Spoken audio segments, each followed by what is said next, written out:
Perfecto. Entonces nos habíamos quedado la anterior vez al final de Mateo 13, ¿sí? Entonces nos corresponde hoy estudiar el capítulo 4, lo que Dios mediante avancemos, porque como les comentaba la anterior vez, desde aquí ya se va topando algunos temas como que un poco más no se pueden tratar como por bloques, ya no es una historia, por lo tanto se puede tratar por temas, pero con la ayuda del Señor iremos avanzando de acuerdo a cómo Él mismo nos ponga, ¿sí?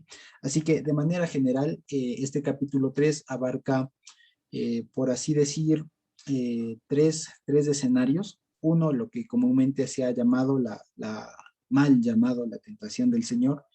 Luego, su comienzo de ministerio allá en Galilea, en el norte.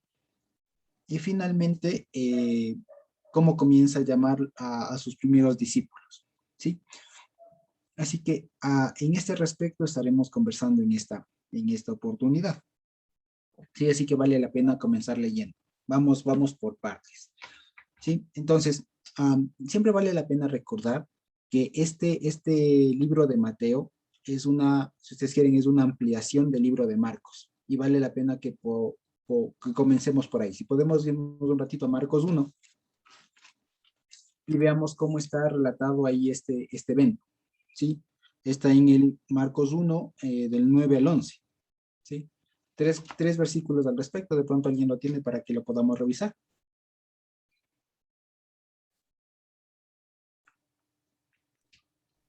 Amén. ¿Puedo leer, hermano José? Gracias, hermano Rochi, por favor. Dice, al poco tiempo después, Yehoshua vino de Nazaret de Galilea y fue sumergido en el Jordán por Johanán. Inmediatamente al salir del agua, vio el cielo abierto y al Ruach descendiendo sobre él, en forma de paloma. Entonces vino una voz del cielo: tú eres mi hijo, a quien amo. Estoy muy complacido contigo. Vale, me equivoqué de versículos, eran los dos siguientes. El 12 y el 13. Por favor, hermana. ¿El 12 y el 13? Sí, por favor, de Marcos mismo.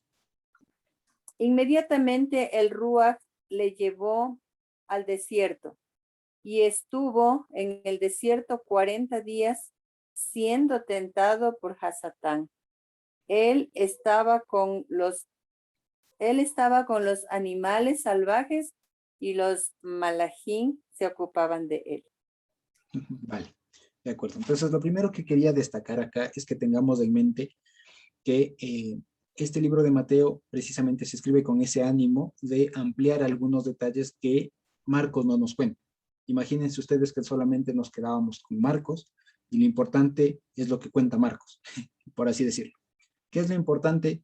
Pues que el Señor fue un tiempo después de haber sido bautizado, fue al desierto, el diablo quiso hacer alguna cosa, pero no pudo, y básicamente eso es lo que importa, digamos, de ahí. O sea, en 2 versículos se puede resumir esto.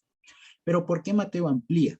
¿Por qué Mateo amplía? ¿Y por qué Lucas también lo amplía? Y básicamente cuentan lo mismo. Hay una pequeña diferencia de orden en el segundo y tercer escenario nada más, pero en general es del mismo escenario. ¿Por qué? ¿Por qué la necesidad de ampliar? Sería la pregunta. Y la primera respuesta es porque era importante. Porque era importante. Porque tal vez para la época todos sabían o había alguna tradición oral de lo que había pasado en esos momentos cuando el Señor fue al desierto. ¿Sí? Y de pronto para Marcos no era tan importante, o para el tiempo en el que fue escrito Marcos no era tan importante, sino simplemente decir, bueno, no nos olvidemos que el Señor después de haber sido bautizado fue al desierto, el diablo le tentó, pero al final los ángeles le sirvieron. Vale. Pero al momento que se escribe Mateo ya no era suficiente con eso. Es necesario que se amplíe un poco más y se relate y se recopilen los hechos de aquellos, de ese evento.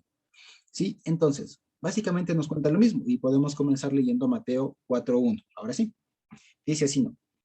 Entonces, Jesús fue llevado por el Espíritu al desierto para ser tentado por el diablo. Punto 1. Y ahí quisiera de pronto, si es que tenemos alguna otra traducción, para que podamos revisarle cómo la han puesto, cómo han traducido especialmente esta última parte. ¿Sí? De pronto para que verifiquemos, porque me parecería que no dice así tan el versículo. ¿sí? De pronto, si es que alguien tiene, puede estar ahí en línea, de pronto si es que alguien nos puede ayudar, porque Jessy suele tener a la mano, o si no alguien, de pronto hermana Login, en la versión que usted maneja, de pronto puede leerle para ver cómo le han traducido ese versículo, por favor. Mateo 4:1. Entonces Jesús fue llevado por el Espíritu al desierto para ser tentado por el diablo.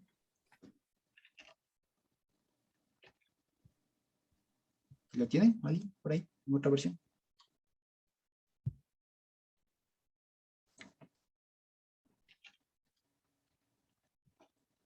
Mateo 4:1, alguien, en otra versión, ¿no? Si no, ahora lo busco.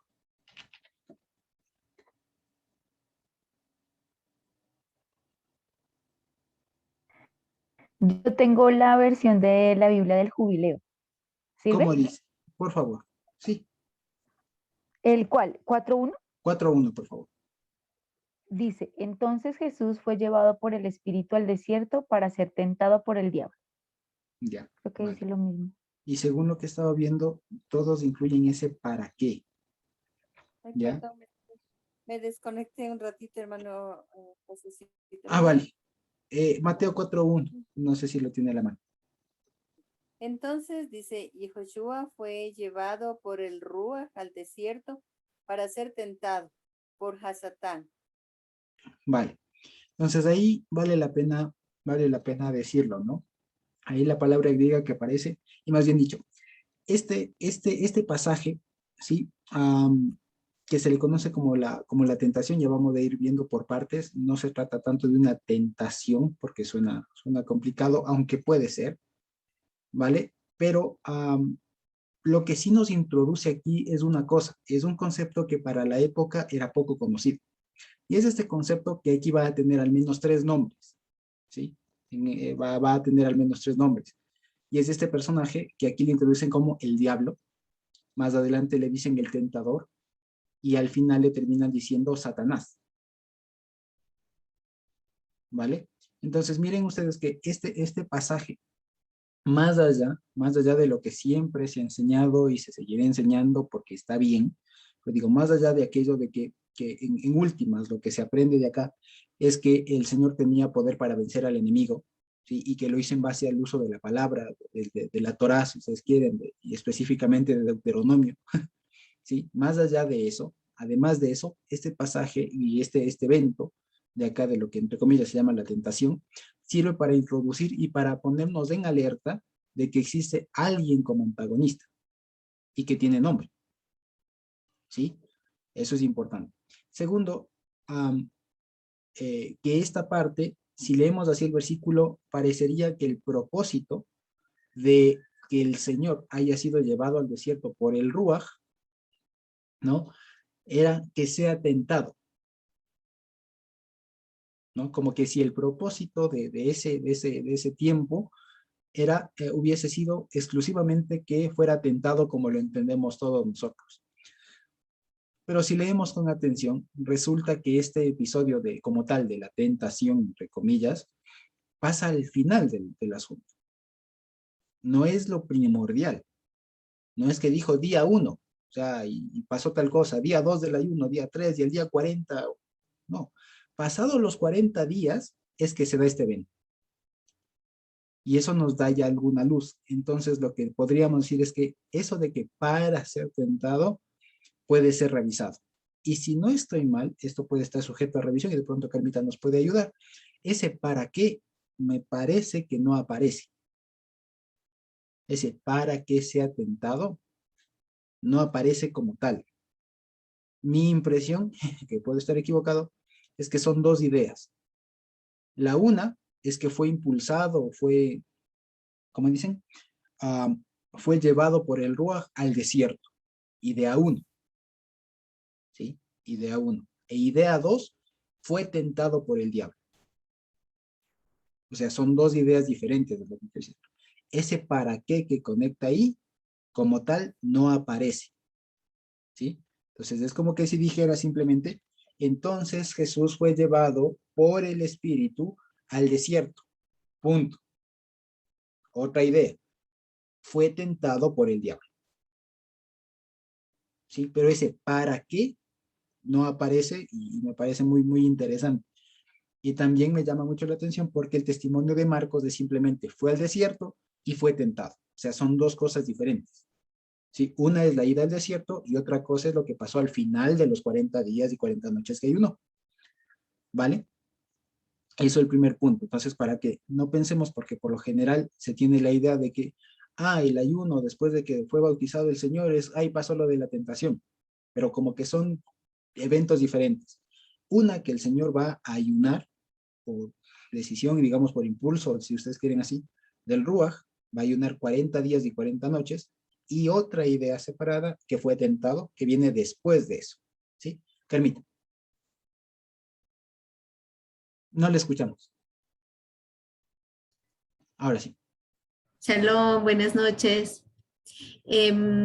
A ver, algunas cositas sí pudiera decir aquí. Tienes razón en lo último que estabas diciendo, pero bueno, la tentación parte del hecho de las concupiscencias humanas, ¿no? Entonces, por eso no es aplicable ese término a nuestro Señor, porque en él no era tal, él no era humano, en él no había esas concupiscencias y quizás mejor pudiéramos usar las palabras alternativas que hemos aprendido, ¿no?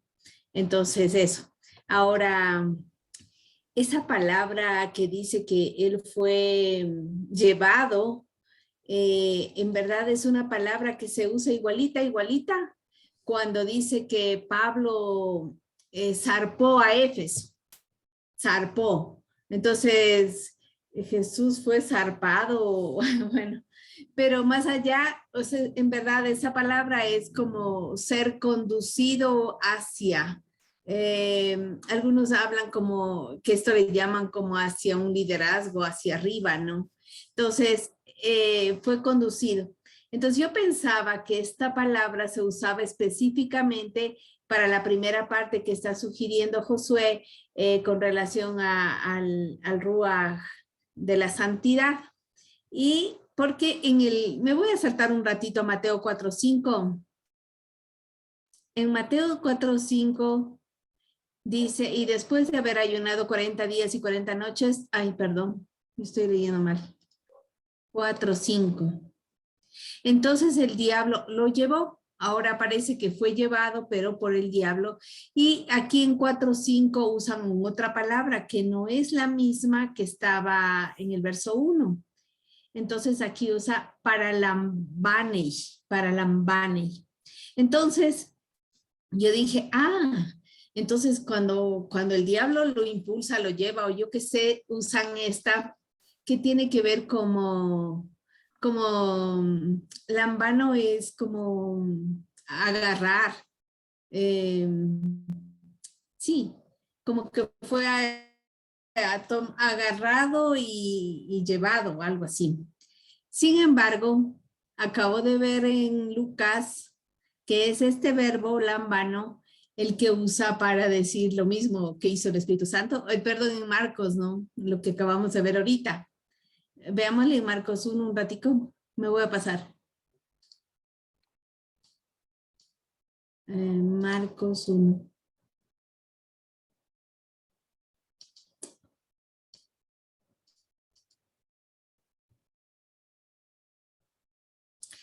¿Cuál verso era 11, no? ¿O 12 y 13? 12 y 13. ¿De Marcos o de Lucas? Marcos. Marcos 1, 12. Ay, pero es que fíjense que no encuentro porque estoy en el 4.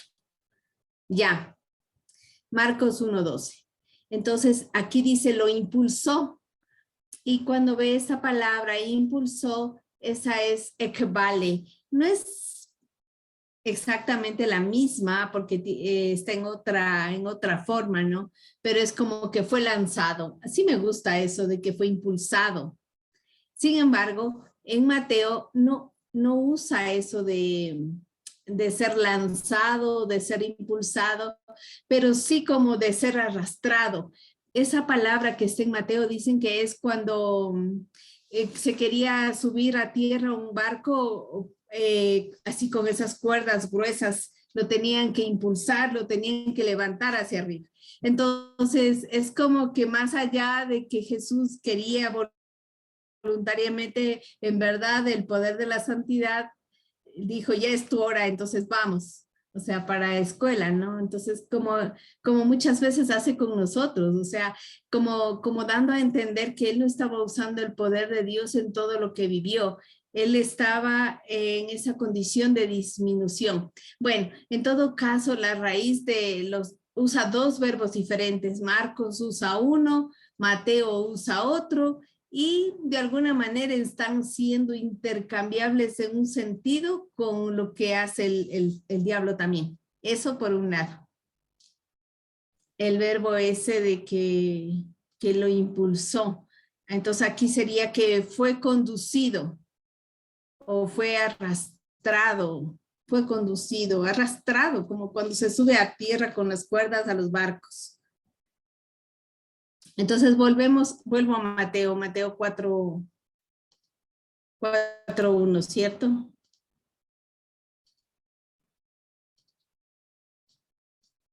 Eso, una cosa. La otra cosa que Josué dice, no creo que sea para, y bueno, sí, creo que esa preposición podría ser por también, pero en realidad lo más propio es bajo. Es como estar debajo, como por ejemplo la hipóstasis. Hipo es que estaba como esa sustancia que estaba abajo. Entonces, bajo fue impulsado bajo el Espíritu Santo, o sea, por el dominio del Espíritu Santo. No es no, bajo, a ver, déjame ver qué es lo que decía. Por el Espíritu. 4. Fue impulsado no. por. Sí, entonces no es sino bajo, ¿no? O sea, movido por el Espíritu Santo, diríamos nosotros ahora, fue al desierto. O sea, sí, probablemente si en algún lado hay ese texto así en la escritura, probablemente tenga que ver con eso, ¿no?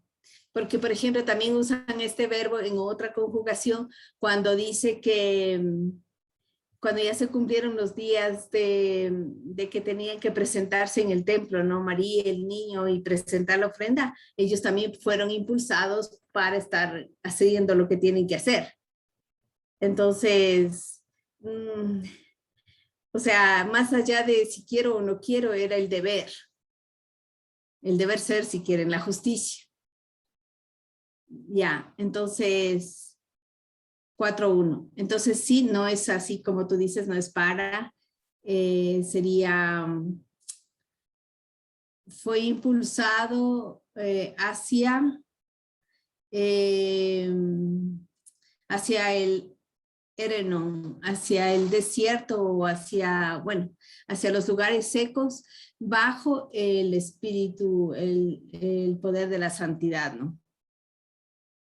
Y ahí tampoco hay el para ser tentado. El para no hay, definitivamente ni se dibuja esa palabra, ¿no? Solo dice, la palabra está como en una conjugación, bueno, no importa la conjugación, solo dice, en verdad es que es como que no hay una cosa que conecte. Solo dice... siendo examinado, hasta el verbo ser podríamos poner ahí. Siendo examinado y ¿cómo es? Ese es como, es que no hay no hay ninguna cosa que le conecte ahí. Entonces dice, fue impulsado bajo el Ruach y tampoco dice de la santidad, no. Solo dice bajo el espíritu, bajo el Ruach, y luego va a decir algo para ser examinado. Y yo, espérate, como, no sé, tal vez es una conjugación que yo no conozco todavía. No, pero no es para, o sea, no es para ser examinados. No sé realmente cómo traducir. Y ahí sí, otra vez bajo el dominio del En verdad ahí habría que ver cómo sería la palabra correcta. ¿Qué es un subjuntivo, Josué? ¿Cómo el término en subjuntivo, cómo sería examinar?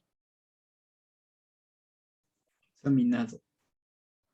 El subjuntivo, ¿qué es el subjuntivo de algo? Es que como una posibilidad, algo así, ¿no es cierto? Ajá. Yo escuché ahora un verbo parecido que decían como que es el subjuntivo, pero yo todavía no sé cómo es el subjuntivo. Pero puede ser que sea el subjuntivo del examinar. Entonces fue impulsado bajo el dominio del ruajo, ¿sí? Ahí sí parece plural, pero no es plural, bajo el dominio del ruaj, como por la posibilidad de que sea examinado bajo el poder del diablo, algo así. Parece que es un subjuntivo esa palabra. Ah, voz pasiva, dice. Es una voz pasiva. Entonces, fue examinado, o sea, pero es que tampoco hay el in, ¿no? Solo punto sería, entonces, fue examinado bajo el poder del diablo.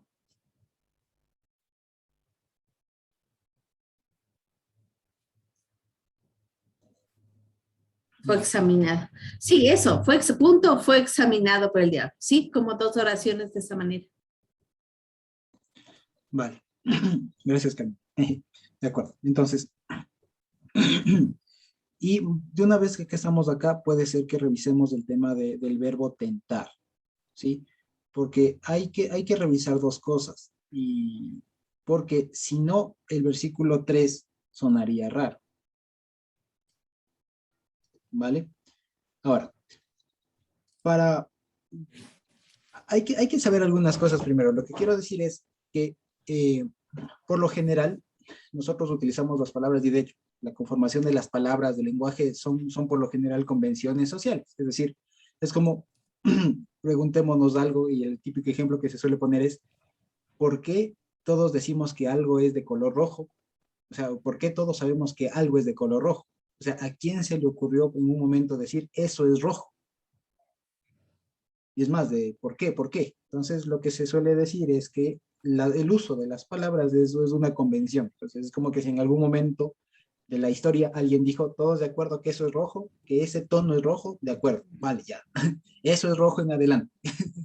¿Sí? Entonces, básicamente de eso van los idiomas y demás. ¿Sí? Básicamente así de una manera muy abrupta, ¿no? Pero básicamente de eso. Ahora, la palabra que ahí aparece es pirosen, con Z. Y esa palabra, en realidad, sí lo utilizan como para ser tentados, como para ser tentado.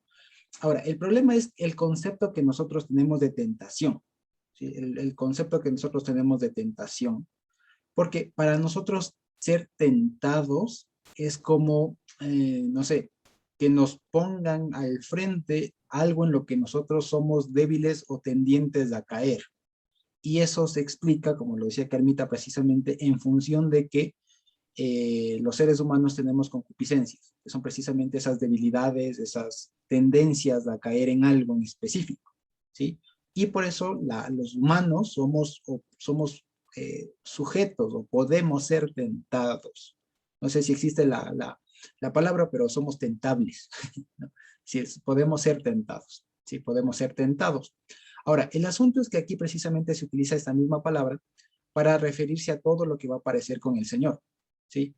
Y una de las explicaciones que se suele dar al respecto es que hay que cambiar un poco la forma de entender la palabra, el concepto, digamos, y es que cuando en la Biblia se hable de tentar, en realidad, o una de las formas de poderlo comprender no es literalmente como tentar, porque en algunos lados va a aparecer relacionado a Dios y es muy complicado que Dios tente a alguien o tiente a alguien, o que Dios sea tentado por algo.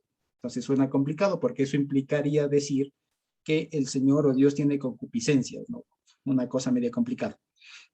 Entonces, para evitar el uso de la palabra tentar en relación a Dios, lo que se sugiere es usar la palabra refinar, si ustedes quieren, perfeccionar, como en el sentido de pasar por fuego algo. Caminar. Exacto, examinar, probar en ese sentido. O sea, Refinar. probar, examinar y sinónimos que se nos ocurran, pero no en ese sentido como de desafío, como de que te pruebo a que hagas algo o algo así, sino como para ver qué hay, como una examinación precisamente, como un examen en ese sentido. Un examen no como reto, como desafío, sino como un examen meramente descriptivo, como el que nos hacemos cuando tenemos alguna cuestión médica, ¿no? Solamente descriptivo. Vale. Pero es verdad también que, por ejemplo, y aquí va a usar precisamente el asunto de esa palabrita en hebreo, que es la que está subyaciendo detrás de todo, que es la palabra nasa, el verbo nasa, que de ahí viene la palabra, ustedes se acuerdan, de Masá y Meriba, si ustedes se acuerdan de las aguas amargas. Si ustedes se acuerdan de las aguas amargas, y ahí a esos lugares se le puso Masá y Meribá, ¿sí? Y Masá, la primera parte, viene del verbo nasa, y ahí ponen, porque ustedes me tentaron. Y después dice el mismo versículo, más adelante, porque también he citado acá, dice, no tentarás al Señor tu Dios. ¿Sí? La misma palabra, el mismo verbo. Y resulta que aquí, como les decía, en primer momento, en el versículo 1, en Mateo 4, se le presenta a este personaje como el diabolos, en griego, ¿no? Diabolos, sí, más adelante en el versículo 3 se le presenta como el tentador, y es la misma palabra. Entonces sonaría raro que al enemigo, que al malo, se le llame el examinador. No sé si me explico. Sonaría raro que se le llame el examinador. Sonaría raro, porque como que esa no es la función de él. ¿Me explico? Entonces, ahí para que también nos demos cuenta de que las palabras tienen su contexto y su uso en el contexto, de tal manera que aquí podemos decir con la limitación del contexto de que aquí el diablo sí fue osado, fue un atrevido total y quiso tentar a Dios. Y ahí sí podemos entender tentar como tentar. O sea, tentar como que le puso las cosas más grandes de la vida que cualquier humano hubiera caído. Pero es diferente la reacción del Señor. Eso es lo que se difiere. Pero el diablo tentó, sí. Por eso le dice después, oye, pero Satanás, acuérdate que está escrito, no tentarás al Señor tu Dios. Y utiliza la misma palabra. Vale. Entonces, nada más como para que ampliemos el rango y estemos más abiertos a ver cómo funcionan las palabras en su contexto, ¿sí? Tanto en la palabra como cuando hablemos o podamos compartir y demás. ¿Sí? Entonces, cuando hablemos aquí en este contexto de este episodio del Señor, por eso es que decía la tentación, porque en realidad podría decir que sí fue una tentación, porque el diablo le tentó, sí. Diferente es que el Señor no cayó. Eso es otra cosa, pero de que fue tentado, fue tentado. ¿Sí me explico? ¿Sí? Otra cosa es que él no cayó en. ¿Sí? ¿Podemos leer Santiago 1? Sí, sí, sí. El 1, 13 y 14 sería como para entender este concepto de la tentación, ¿no? O del ser examinado, ¿qué significa partiendo de la escritura misma? No sé, así mismo alguien que tenga una versión distinta, tal vez, no sé. El 13 y 14 de Santiago 1.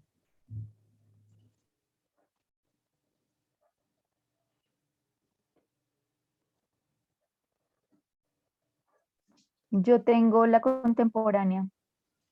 Gracias, Jim. ¿Sirve? Dice 13 y 14, ¿verdad? Sí. Cuando alguien sea tentado, no diga que ha sido tentado por Dios, porque Dios no tienta a nadie, ni tampoco el mal puede tentar a Dios. Al contrario, cada uno es tentado cuando se deja llevar y seducir por sus propios malos deseos. Correcto. Entonces, ese es el punto, ¿no? Que si ha ocurrido la tentación, es que la tentación es una respuesta a la condición pecaminosa humana. Entonces, o sea, Jesús no puede ser tentado porque en él no hay tal condición pecaminosa.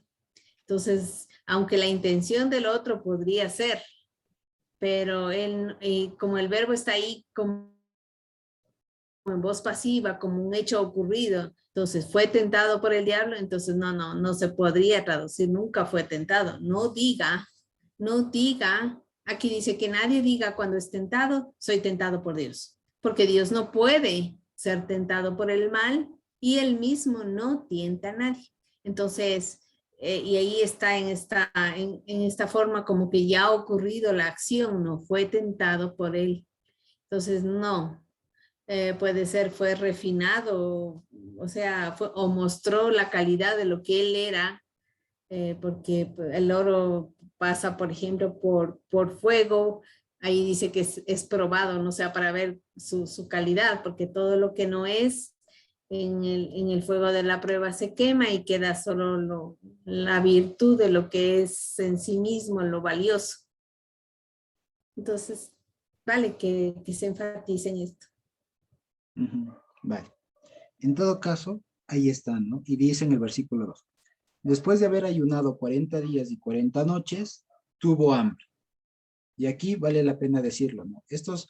Primero que el número 40 es un número que se llama tipológico, es decir, un número simbólico, un número que siempre que aparece va a representar algo, ¿sí? ¿Por qué? Porque 40 años pasaron en el desierto, 40 años fue la edad en la que fue llamado, se fue Moisés. El número 40 en realidad es muy tipológico y representa precisamente un tiempo de preparación, un tiempo incluso como de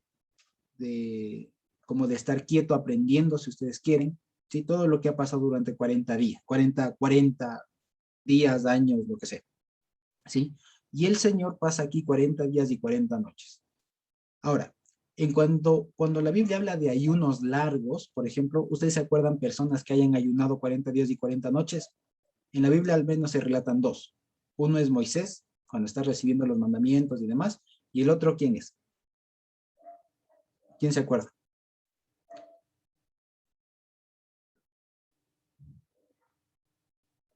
¿Alguien se acuerda?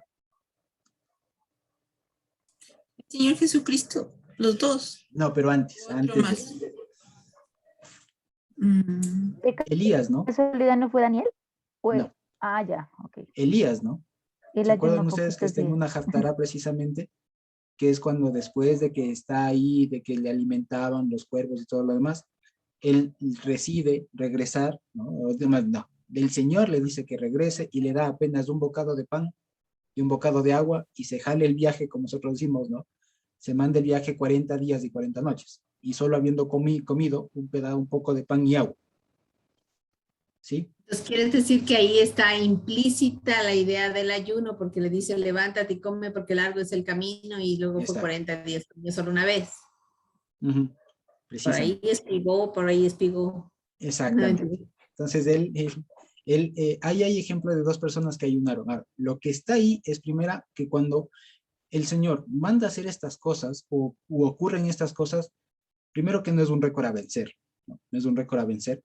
Segundo, que humanamente hablando eso es algo imposible, ¿sí? Que el cuerpo humano aguante más allá de 7 días, creo que esos 5 días sin beber agua, el ser humano se muere. Y creo que 13 días o 15 días, algo así, sin alimento, pues igual, hay problemas. Entonces, que una persona aguante mes y medio casi, ¿no? Mes y medio, 40 días y 40 noches sin comer y sin beber agua y en el desierto todavía, o como Elías en el camino todavía caminando, o Moisés ahí en plena comunión con el Señor, que aguanten, eso se llama milagro. Y lo que pasa con estos eventos precisamente como el de Moisés, como el de Elías, como el del Señor, es que hay otra cosa que precisamente se cumple lo que el Señor le va a decir. No solo de pan vive el hombre, sino de la palabra que sale de la boca del Señor. ¿Sí? Entonces, lo que quiero decir es que en estos 40 días y 40 noches que el Señor estuvo ayunando, estuvo en una comunión directa, por así decirlo, en una comunión especial, en un tratamiento especial, en una preparación, digamos, por así decirlo, ¿no? Previo a lo que ya normalmente se le conoce como su ministerio público, como su ministerio público, ¿vale? Y aquí nos da una cosa y la pregunta, ¿por qué si el Señor estaba, por así decirlo, imagínense ustedes, por decirlo así, vulnerable en el desierto, solito, resulta que el diablo le ataca, pues, le sale al encuentro cuando tiene hambre? Vale, esa es una pregunta que hay que hacerse. ¿Por qué? ¿Por qué no en cualquiera otro de los días? Y este tuvo hambre dice mucho en realidad, por lo que quiere decir es, acabó ya ese tiempo en donde estaba, digamos, en esa comunión, ¿no? Esa comunión en la que su cuerpo se alimentaba de otra manera y comenzó a depender o volvió a necesitar alimento, como también lo hizo Moisés, como también lo hizo Elías en su momento. ¿Sí? Lo que quiero también decir de paso es que esto ya se ha hecho también y Dios ha demostrado su poder con un simple humano, ¿no? Cuanto más con el mismo. Vale. Y tuvo hambre. Y ahí dice que viene el tentador, así dice, ¿no? Y vino a él el tentador, el, el tentador, y le dijo, si eres hijo del Dios, ahí no dice solamente hijo de Dios, ahí está, si eres hijo del Dios, di que estas piedras sean pan. Ahí no dice se conviertan, ¿no? Sino que estas piedras generen o sean, ¿sí?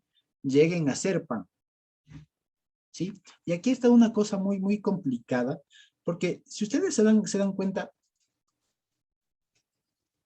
¿qué sería el tema? Porque la verdad, si ustedes se dan cuenta, parecería que la primera carta que juega el diablo este es como jugar con su hambre.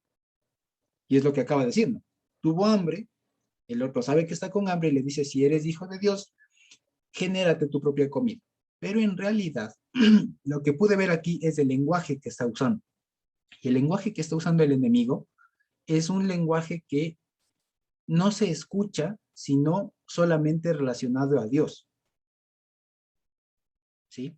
Y lo primero que quería demostrar el enemigo con todo esto era probar, probar que este personaje que estaba ahí en cuerpo, digamos, ¿no?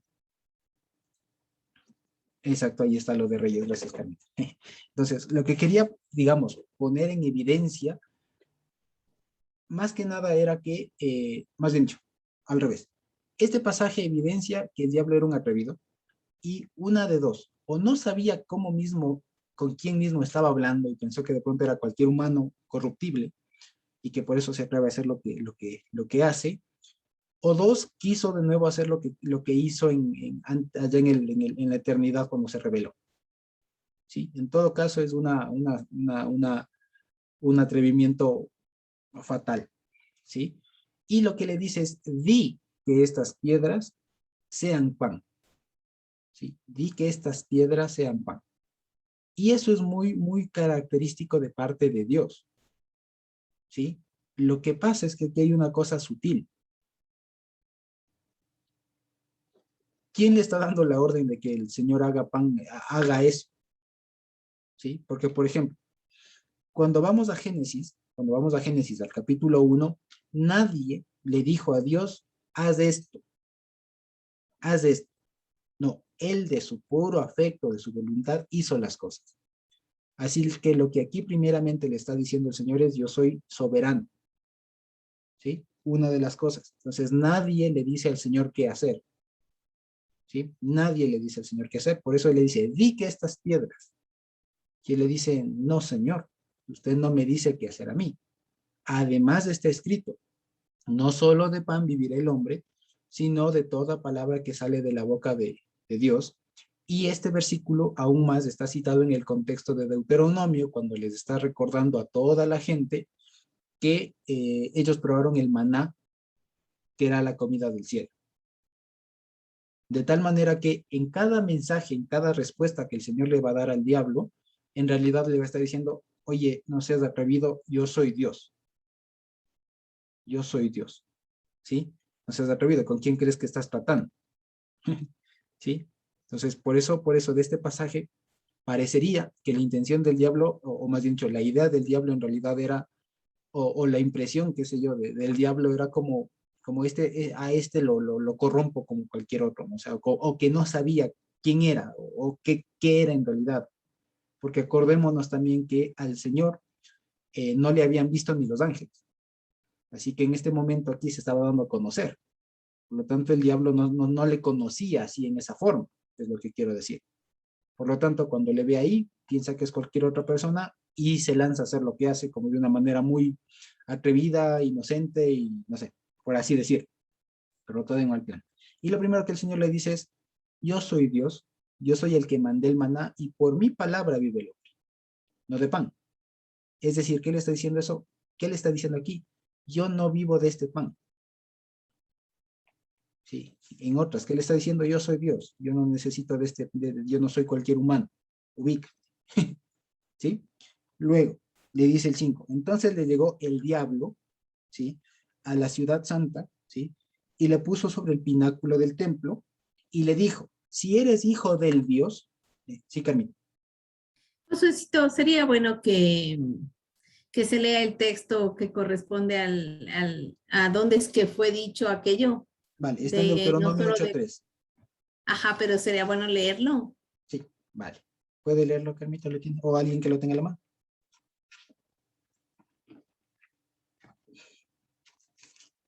¿Deuteronomio es qué? 8:3.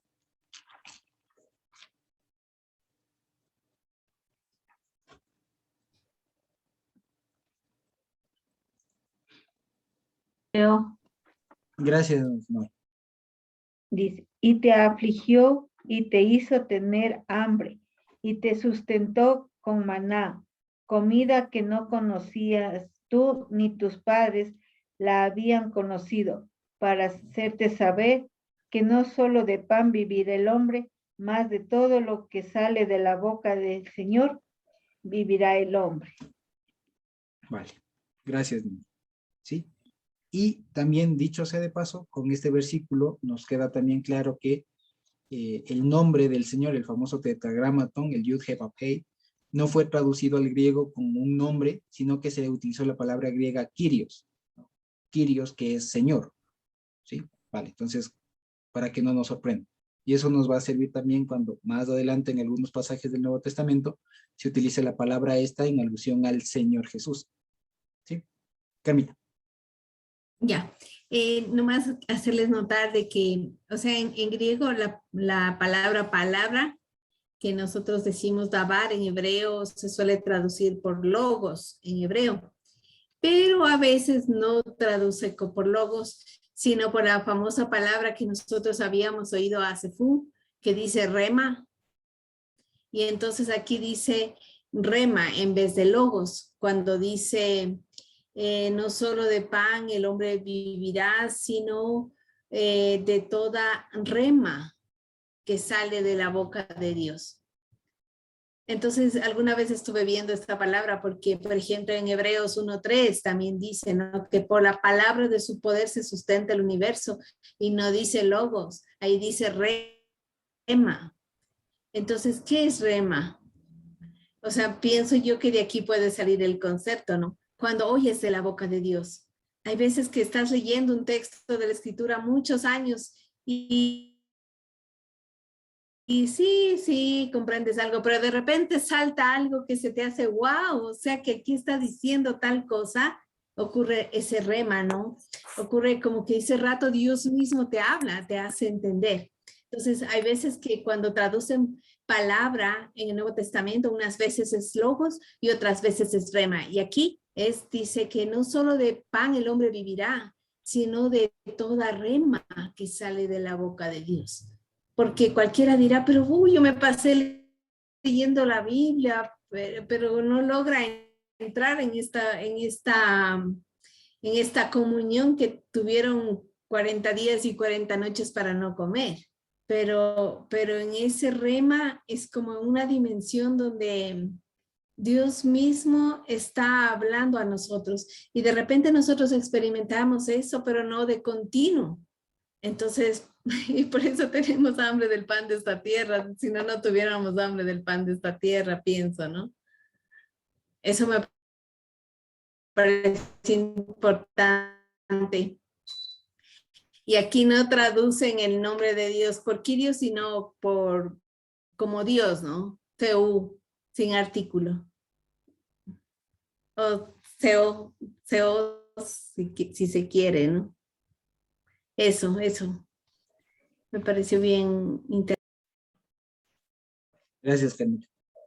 Ok, y después dice el 5, ¿no? Y el diablo le llevó a la santa ciudad y le puso sobre el pináculo del templo y le dijo, si eres hijo del Dios, échate abajo, bótate, porque ciertamente está escrito, ¿no? Ciertamente está escrito, a sus ángeles mandará a ti, y en sus manos te sostendrán para que no tropieces con tu pie en piedra. Y si somos perspicaces ahí, nos vamos a dar cuenta que está citando el Salmo 91. ¿Sí? Está citando el famosísimo Salmo 91, lo cual aquí, entre otras cosas, demuestra que se sabía que el Salmo 91 no habla de una bonita consolación o confortación para el ser humano, sino que es una profecía respecto del Mesías. Por eso hasta el diablo se atreve a citarle. Se atreve a citarle el Salmo 91. ¿Vale? Y el Señor le responde, ¿no? Jesús le dijo, escrito está también, no, ahí está otra vez, no tentarás al Señor tu Dios. ¿Sí? No tentarás al Señor tu Dios. Y esto está implícito, el tema de no creas que Dios es humano como tú, para tentar. Y esto precisamente está en Deuteronomio 6, 13, si no estoy mal, Deuteronomio 6:13, en donde leemos así, y acá ya lo tengo listo, y dice así, Deuteronomio 6:13 dice, a Hashem tu Dios temerás, y a él servirás, no, el 16, perdón. Sí, el 16, perdón, 6:16. Sí, el 6:16 de Deuteronomio dice, no tentarán, entre comillas, al Señor, a Hashem, el Dios vuestro, conforme le probaron, le hicieron así en Masá. ¿Sí? Y por eso les traía a colación lo de Masá y Meriba, lo de las aguas amargas. ¿Sí? Ahí aparece la palabra esta, Nasá, que sí en verdad es probar, examinar. ¿Sí?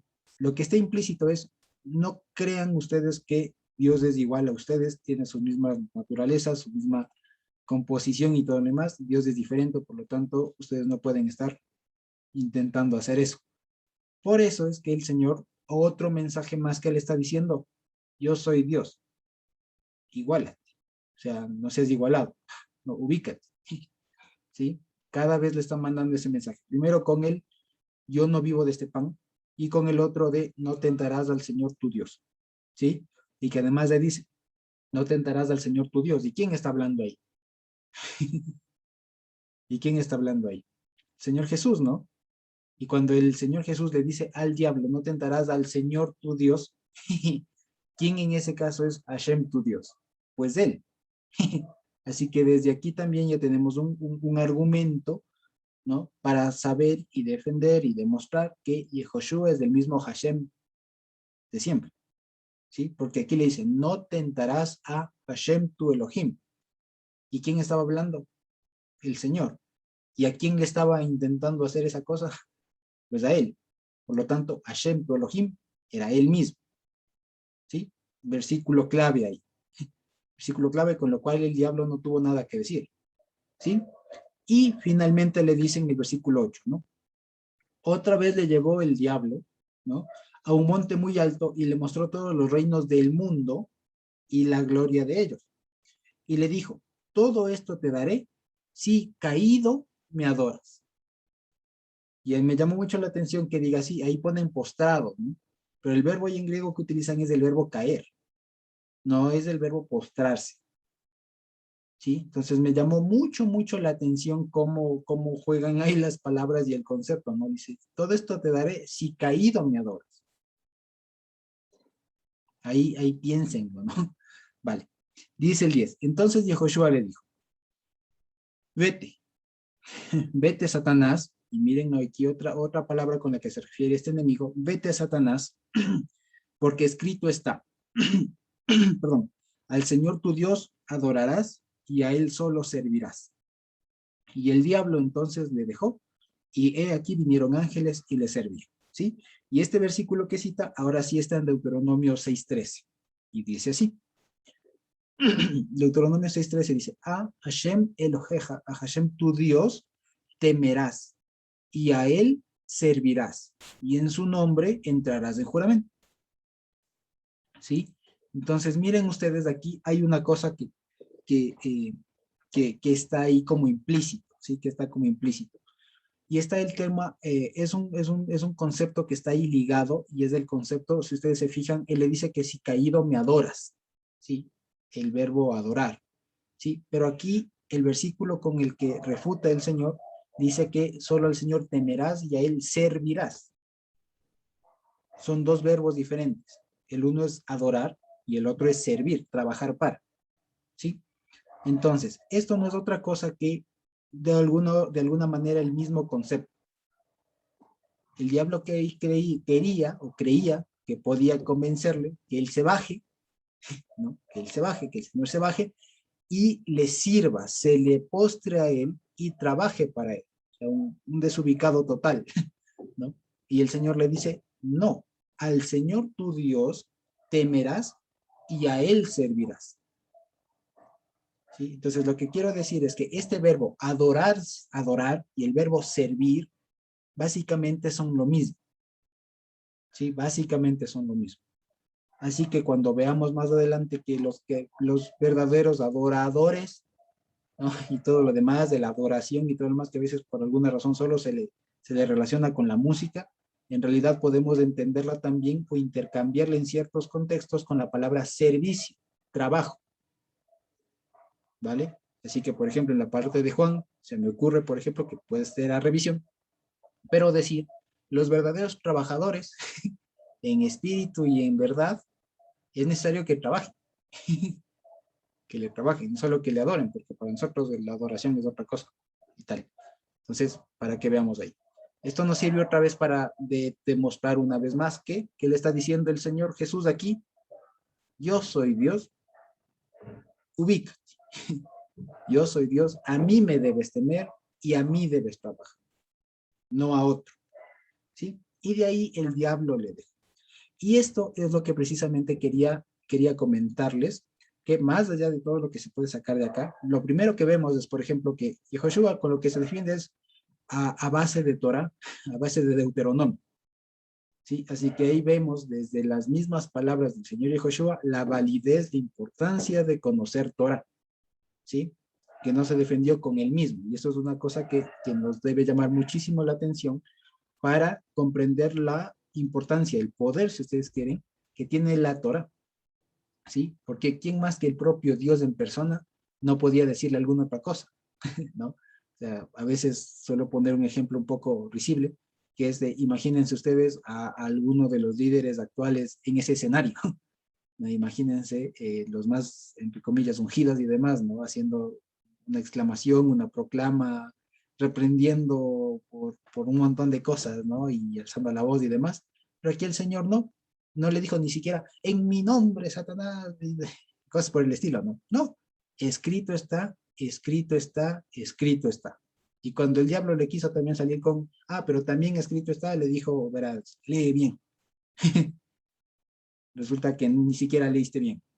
¿Sí? Entonces, primer punto, la validez, la importancia y el poder que tiene la Torah contra el enemigo. ¿Sí? Tercero, o más dicho, segundo, lo que vemos aquí es que detrás de cada afirmación que hacía el Señor era una proclama, una puesta en escena, una puesta en evidencia de que Él mismo era Dios aquí y que por eso el diablo era un desubicado. ¿Sí? Y tercero, que es algo que no siempre se menciona a partir de este pasaje, de estos pasajes, de este evento, es que aquí se presenta a un personaje que es del mal. Porque en el pensamiento judío hasta ahora no existe una, como se suele decir, una personificación del mal.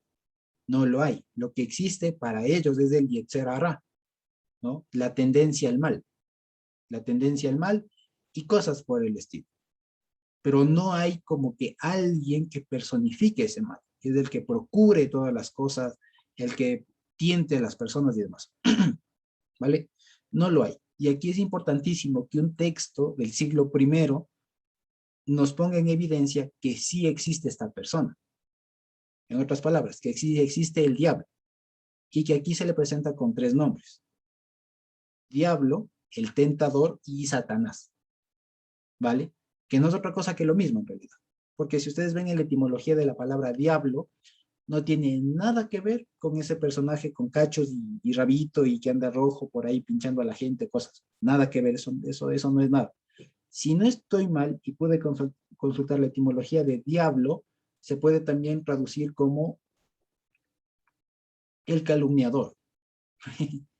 El calumniador, el que va incitando, pues que, ¿vale? El calumniador, ¿sí? Porque viene de dia y bolos, ¿sí? El que va calumniando, ¿vale?